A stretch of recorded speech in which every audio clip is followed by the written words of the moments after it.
Salut mes déesses, aujourd'hui 7e et dernière vidéo de ma série de 7 sur le matériel nécessaire pour réussir le CAP esthétique. Aujourd'hui, j'avais envie de vous faire une dernière vidéo sur le matériel dont vous aurez besoin pour la théorie au CAP esthétique. Il ne faudrait pas l'oublier, ça serait quand même dommage.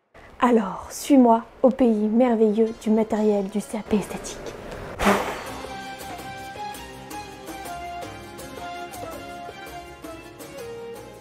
Si tu veux rejoindre des centaines d'étudiants et d'étudiantes motivés à réussir ce CAP esthétique, abonne-toi à ma chaîne et clique sur la cloche. J'ai conçu une liste ultra complète qui reprend à la fois la liste de l'académie et des petites choses que j'ai ajoutées afin que la liste soit vraiment complète. Pour avoir accès à cette liste vraiment super que j'ai rédigée, j'ai vraiment pris le temps de la rédiger pour qu'elle soit le plus complète possible, il te suffit de cliquer sur le lien dans la description et d'entrer ton mail. Aujourd'hui, donc 7e et dernière vidéo de ma série de 7 consacrée au matériel dont tu as besoin pour réussir le CAP esthétique. Cette vidéo est très courte, mais j'avais quand même envie de la faire car il est important de penser aussi à ce dont tu auras besoin pour la partie théorique de l'épreuve. Effectivement, tu vas avoir besoin de quelques petites choses, alors c'est rapide, mais c'est parti, on change d'angle. Voici tout le matériel dont tu auras besoin pour la théorie au CAP esthétique, donc EP1 et EP2.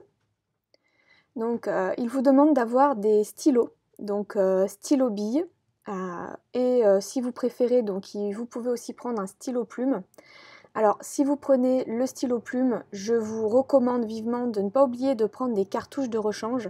Et même si vous prenez un stylo plume, prenez quand même le stylo bille au cas où, car si vous avez un problème avec votre stylo plume, au moins vous serez tranquille.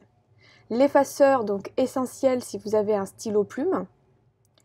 Et le correcteur blanco, alors que vous preniez le stylo plume ou le stylo bille, vous aurez besoin de votre correcteur parce que quand on écrit avec le bout bleu de l'effaceur, eh bien il faut un correcteur blanc. Il vous demande aussi d'apporter un crayon à papier et une gomme.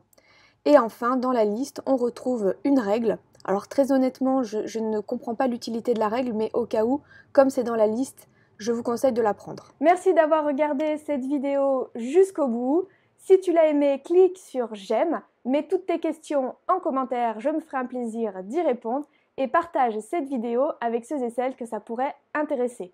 Nous avons donc fini la série de 7, je te retrouve donc prochainement pour une nouvelle vidéo.